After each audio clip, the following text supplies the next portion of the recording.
O episódio que você ouve agora é uma produção da L Assessoria Podcast.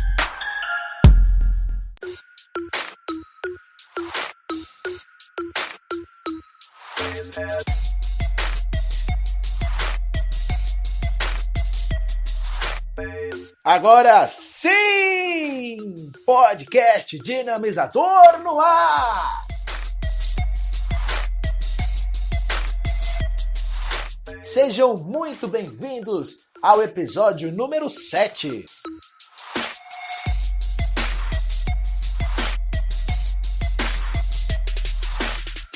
Sabe que é muito bom ter a sua presença aqui? De verdade, é muito bom porque tudo que eu faço é com muito carinho. E o 6º episódio deu um retorno muito positivo, foi muito legal. As pessoas vieram até o meu Instagram, mandaram perguntas, continuaram com os debates ainda dos grupos de WhatsApp. Então eu agradeço de verdade o engajamento dos recreadores e animadores que têm me acompanhado.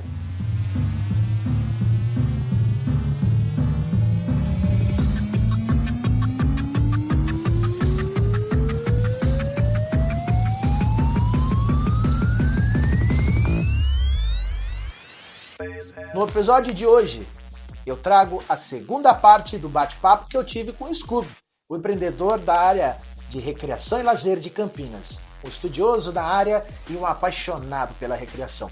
No último episódio, a gente falou sobre o comportamento das diferentes gerações e como isso pode te ajudar a fazer uma programação melhor.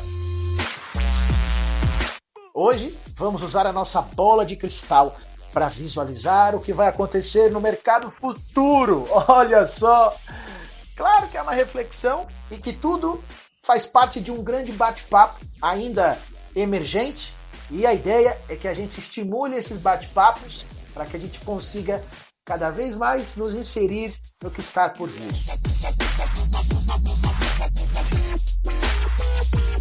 Eu espero que vocês gostem do 7º episódio. Arrumem seus fones, ajeite o volume e bora dinamizar!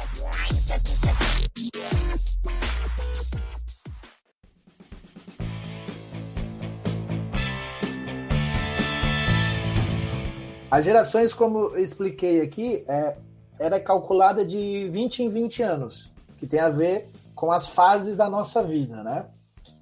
E a nossa programação de recreação, eu imagino que ela deva ser atualizada de 10 em 10 anos. Ou seja, naquela década, o que tem de mais importante para eu utilizar não só durante aquela década, mas como uma programação retrô, quando aquela criança se tornar um jovem e vai se tornar um adulto. Então, na minha pastinha ali do computador, eu já estou separando atividades culturais de conhecimento geral por década. Porque hoje, 2010, eu pego tudo que aconteceu em 2010. Eu vou usar isso na molecada que está com 15, é uma viagem de formatura. Mas ela nasceu na primeira década dos anos 2000. Daqui a pouco tem uma formatura de 9º ano e eu vou conseguir atingir a nostalgia através do meu estudo. E quando ali coloco 2010 e for 2030, eu causo nostalgia no adulto. Você entende? Bom, sem Será dúvida. que eu fui claro? Não sei se eu viajei. Então, acho que uma coisa é a gente fazer a programação baseada nas gerações. Outra coisa é a gente ter o conhecimento das faixas etárias. Isso. São duas coisas complementares. Exato. Onde que eu quero chegar? Existem alguns comportamentos que são esperados para determinada faixa etária, respeitando o desenvolvimento neurológico, então quer dizer, desenvolvimento do cérebro, o desenvolvimento social, que é como aquela criança interage com as outras crianças, e o desenvolvimento motor, que na fisioterapia, eu sou formado em fisioterapia, havia uma matéria chamada Desenvolvimento Neuropsíquico e Motor da Criança. Então era de Freud a Piaget. Evidentemente que toda a literatura ela precisa ser revista. Hoje até Piaget já vem sendo relido, existem releituras dentro de Piaget para adaptar o desenvolvimento neuropsicomotor das crianças hoje. Que nasceram já de hoje. Crianças de hoje. Com os estímulos das gerações anteriores, né? Mais liberais, menos liberais, são mais rígidos, menos rígidos.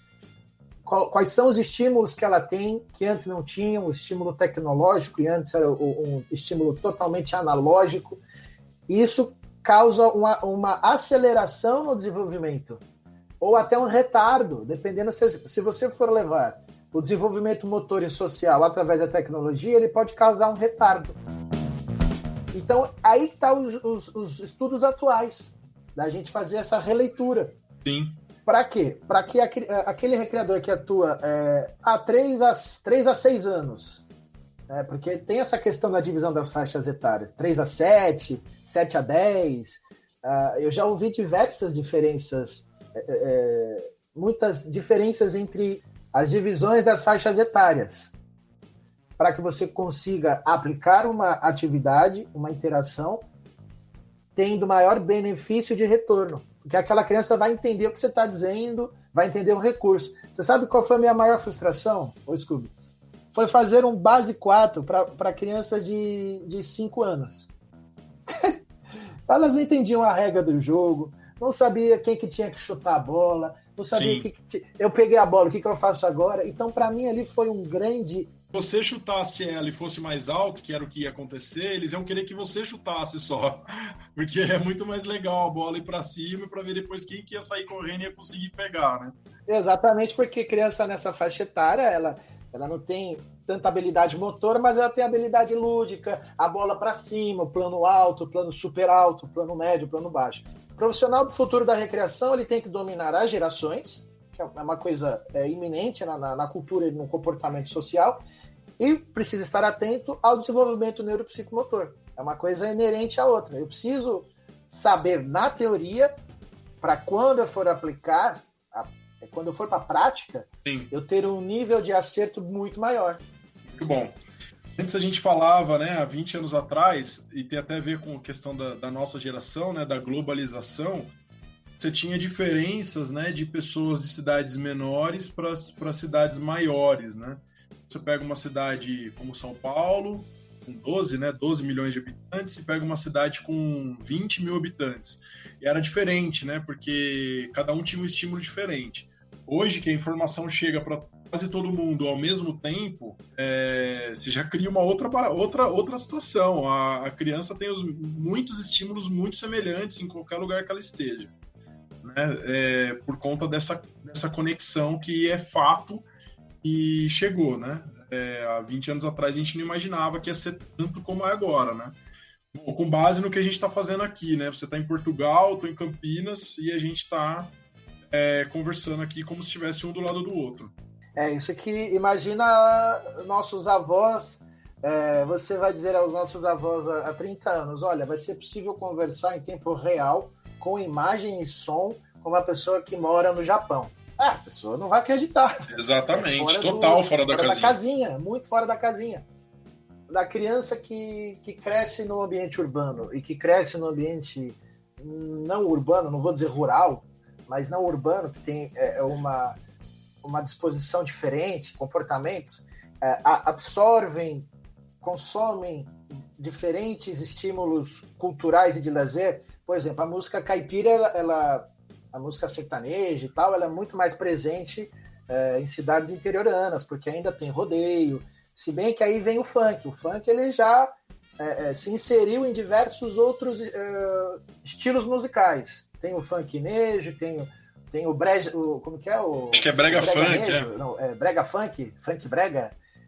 Hoje tem a fusão dos estilos musicais. Se você eu perguntava naquelas brincadeiras lá, né?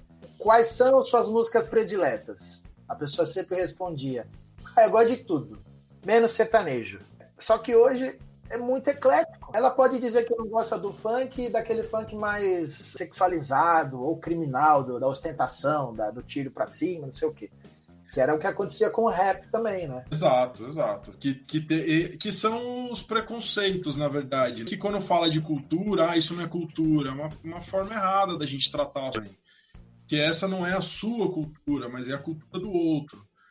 Então, também é interessante isso, porque essa questão regional, ela já não existe tanto mais como cultura. Não existe mais a cultura de um lugar, existe aquela cultura. Aquela cultura pode estar naquele lugar, mas pode estar em qualquer outro, por conta desse momento globalizado que a gente vive. Talvez os nossos avós, eles eram contra a globalização, porque ele tira um pouco da identidade regional, local.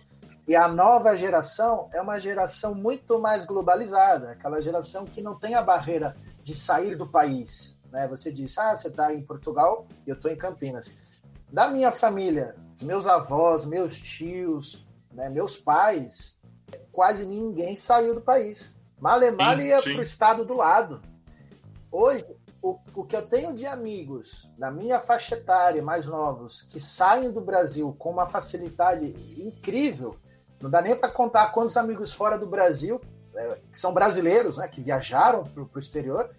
Então, hoje existe essa facilidade não só de se conectar virtualmente, mas de se conectar presencialmente. E as perguntas vêm, Ruan, como é que é a criança em Portugal? Como é que elas reagem? Como é que é a recreação? Como é que é a animação aí? Então vem o intercâmbio. Tem coisas que são muito legais aqui, que não tem no Brasil, e tem muitas coisas legais no Brasil que não tem aqui. Então a gente continua com esse leve trás de um jeito muito mais rápido. Então o futuro que eu e você, a gente olhava lá, ele já chegou pra gente, não é? E agora vem a palavra que você está usando muito, que eu acho legal, gosto de usar, que é o legado. O que a gente vai deixar para a próxima geração? Mas vamos entender a cabeça deles, preparar o terreno para que a recreação, a animação continue em evolução e atingir cada vez mais os objetivos. Né? Quais são os objetivos, as centenas de objetivos que a recreação tem? Tem diversos. Agora, como alcançá-los? Né? Para que a gente realmente seja a profissão do futuro frente ao processo de tecnologia avançada. Já estamos, né? Como é que os nossos avós pensavam no futuro? Como é que a gente pensa no futuro?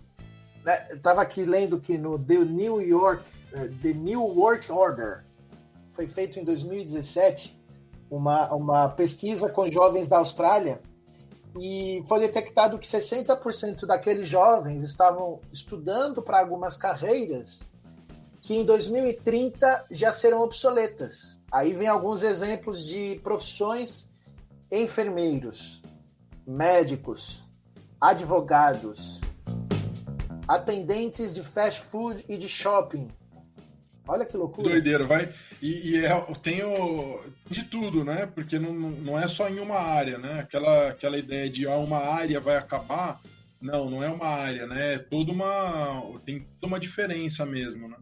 E eles explicam aqui por que atendentes de shopping serão obsoletos. Por causa do e-commerce. As pessoas perderam o medo de comprar na internet e o processo de comprar pela internet é cada vez mais fácil. Hoje compra-se até comida na internet. Era impensável. Antigamente era disque pizza e só. Hoje chega até japonês. O que você quiser. Até o remédio da farmácia. Hoje e é um processo super mecanizado. É totalmente tecnológico. E a entrega, o Uber, esses aplicativos que são super recentes, tendem também a ser automatizados com o crescimento dos carros autônomos. O Tesla, junto com o Uber, junto com não sei mais o que, é o carro que não tem motorista. Sim. Começa a entrar em pânico, porque há 10 anos atrás a gente não imaginava que ia ter alguma concorrência para os táxis, né? A maioria das pessoas não imaginava que ia ter um Uber, né, batendo de frente ali com o táxi, né? Todo mundo sempre pediu táxi, ligou no Disque Táxi, né? Agora Uber tá aí, e outros aplicativos que já surgiram. Isso daí vai ser cada vez mais rotina, mais normal, os procedimentos cada vez mais automatizados, né? Existe uma outra matéria que diz que até 2025 todas as casas na Coreia do Sul e Japão terão ao menos um robô domiciliar. Aquele robozinho que fica andando pela casa, varrendo, um aspiradorzinho ambulante, que às vezes tem um gato em cima e que vira meme na internet. Aquilo é um robô. É o refrigerador que faz o cálculo dos alimentos que estão quase estragados e que diz, olha, precisa colocar gelo na internet. Gelo na internet não, mano, gelo no freezer. Ou você precisa comprar tal ingrediente para fazer tal receita que você não tem. Mas fique tranquilo, que eu já comprei para você, né? Eu já pedi já vai ser isso. No mercado que você mais gosta e a chegada, a entrega será tal dia, tal horário. Tipo... Quem falou isso? Nossa, foi minha geladeira. Pô, fazendo compra na internet pra mim. É o Jarbas do Iron Man, né, cara? Eu acho que um dia vai ter um Jarbas, que o cara fala assim, sei lá, olá, Scooby, você quer mudar de apartamento? Eu já estou verificando aqui, em Valinhos, um apartamento da metragem que você gosta e tal, não sei o quê, já fiz a transferência dos seus documentos para aquela região, já cancelei água, telefone, luz, internet, porque essa casa... Isso aí. Sabe? Um dia vai ter alguém, um Jarbas na sua vida. Né? Como hoje o Watson. O Watson é um computador da Microsoft que ele é médico. Ele faz ali o raio-x, a raio Y, raio gama, ele faz um monte de raio lá, tira foto dos esqueletos, tomografia em tempo real, colhe tua saliva, teu sangue, urina, fezes, já faz um exame laboratorial em tempo real, muito mais rápido que hoje, e já diz, olha, você precisa tomar um remédio tal, assim, assim, assado, e ele começa a fazer e te entrega. Doideira total. A velocidade do diagnóstico vai ser em dias. Para a gente ainda é impensável. Como era impensável o carro elétrico, né? Os nossos avós, carro elétrico. Tá aí o Tesla, não é? E o carro de energia solar já está em patente. Os caras devem produzir daqui a um tempo. Ou seja, nem energia elétrica vai precisar. A energia solar já... O advogado... que ele também é um robô, é um processador que você coloca ali, ele vai buscar o recurso para a sua defesa ou o recurso para a acusação. Isso em tempo real. Se você liga hoje para um advogado, ele vai te pedir um tempo de estudo do caso.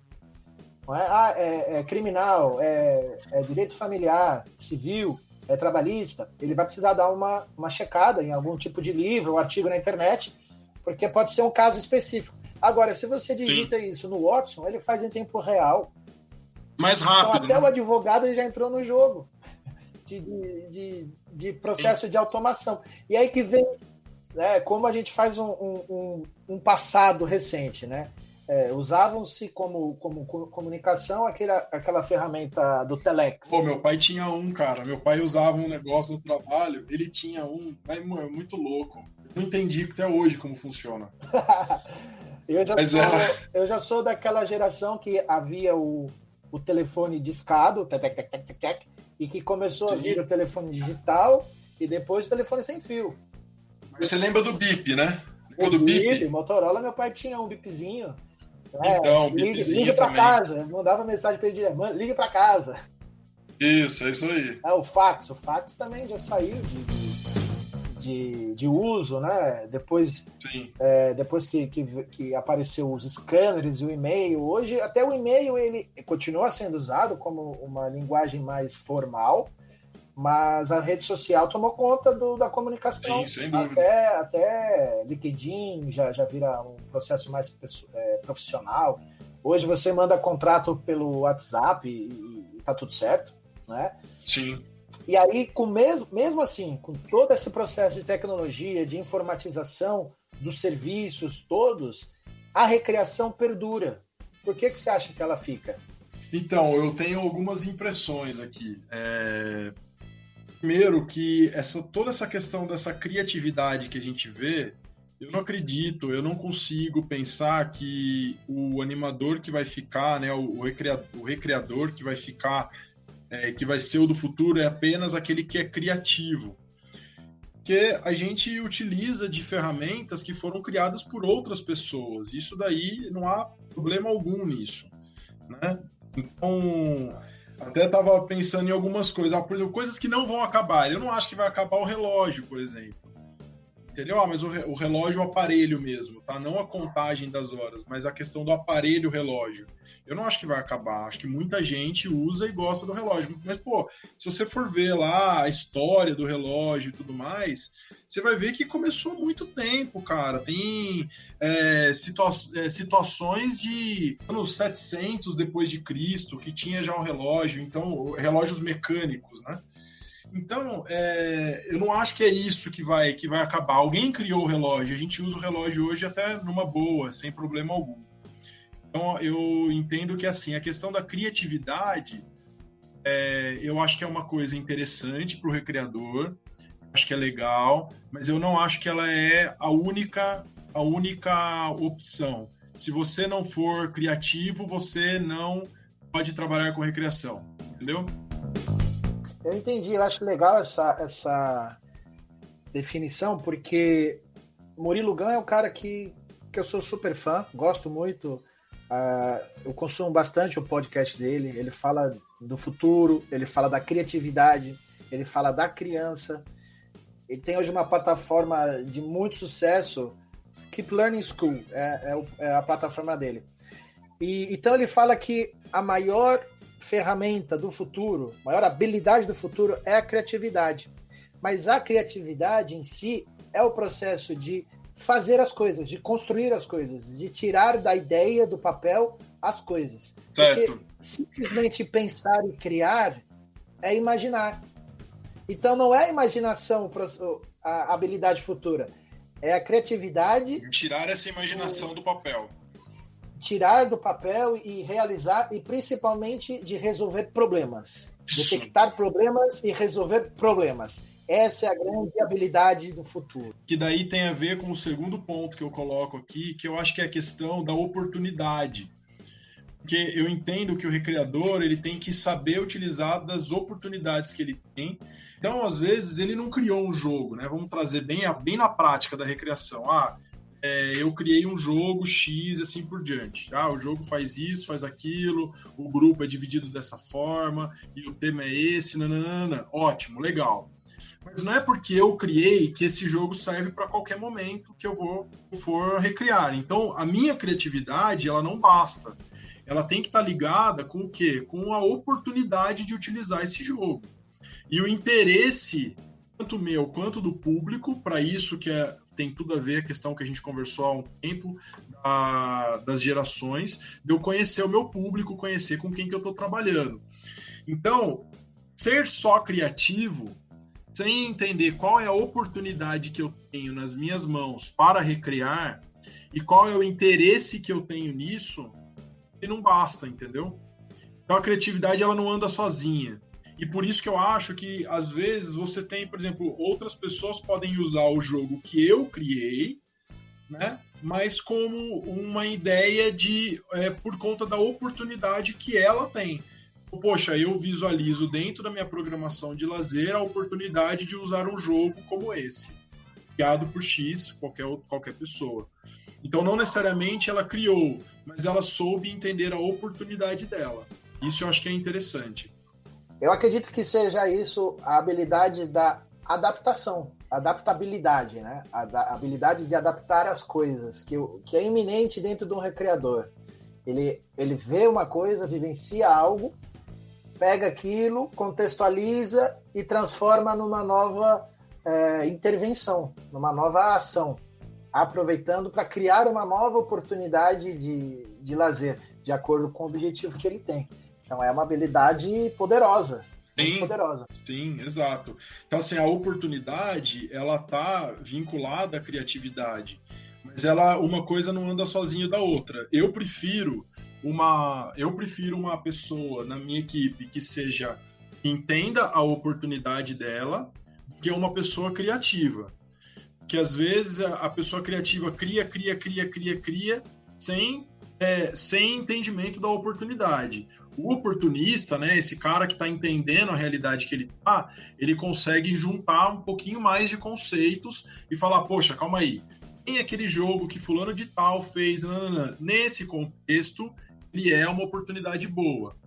Tem aquele outro jogo, se eu pegar aquele outro jogo e daí e colocar após essa programação, uma atividade após a outra, eu crio um contexto melhor. Eu prefiro um cara que seja mais oportunista do que aquele cara 100% criativo, né? É claro que se ele tiver essas duas características, né, ele entende a oportunidade, ele é criativo com a oportunidade, cria e cria coisas novas, eu acho sensacional. Eu acho que o improviso tem que ser uma segunda habilidade, não a primeira. Você entende o que eu quero dizer? Quanto mais preparado ele tiver, quanto mais opções da manga ele tiver ali já pensado anteriormente, menos o improviso ele vai usar. E o improviso ele vem para realmente dar uma cereja no bolo. Tava indo tudo errado, a vaca tava indo pro beijo, mas eu consegui improvisar e salvei. Isso. Agora, eu tenho uma opinião com relação ao improviso. Assim, eu também acho que não pode ser a primeira habilidade. O improviso ele só vem depois do conhecimento. Não tem como uma pessoa improvisar sem ter conhecimento. Só ter cartas na manga não dá. Você tem que ter ali alguma coisinha bem bacana, bem coesa na sua mão para você conseguir levar aquela programação adiante, entendeu? Eu acredito muito numa programação de lazer bem organizada. Eu sou fã de programação de lazer. Eu acho que o recreador que ele não se programa e não se organiza para uma boa programação de lazer, fatalmente ele vai cair numa cilada aí.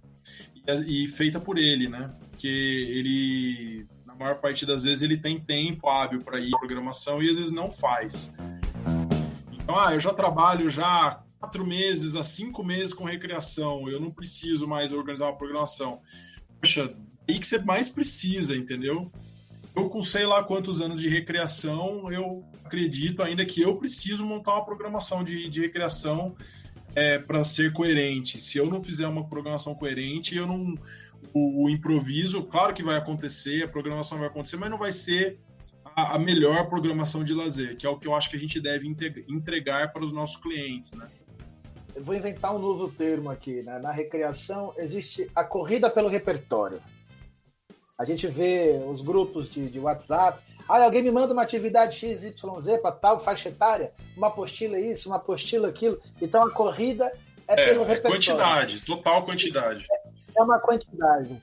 Agora, eu acredito que ser assertivo e explorar muito mais uma atividade, muito mais além do que o processo de começo, meio, fim, começo, meio, fim, começo, meio, fim, gruda uma atividade na outra e mantém a energia lá no alto. Muito mais do que isso, é também dar a oportunidade da criança interagir com o outro, conversar. Como é que foi essa atividade? O que vocês sentiram? Eu acho que pode ser também uma outra pegada. Você entende o que eu quero dizer? Muito mais do que a quantidade de repertório, é saber se comunicar com as crianças a partir da faixa etária dela, né? Entendendo as relações que ela tem com a geração, com a tecnologia. Tecnologia é um assunto super recente na recreação. A inserção de atividades recreativas com o uso da tecnologia. Então, por isso que eu imagino que não é nem a quantidade, mas sim a qualidade. Pode ser que você ofereça uma atividade tão boa que ela vai cobrir ali 30%, 40% da sua programação. Sim, com certeza. Dependendo da faixa etária, né? Quanto mais coerente a atividade for para a faixa etária, mais tempo ela vai durar e mais assertiva ela vai ser, com certeza.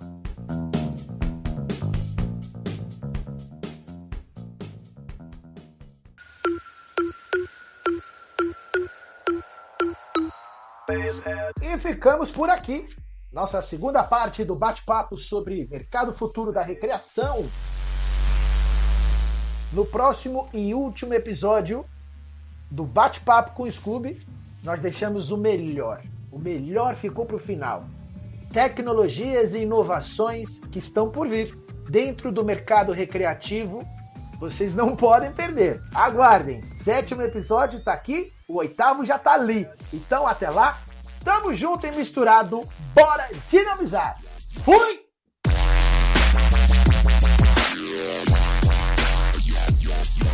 Yeah.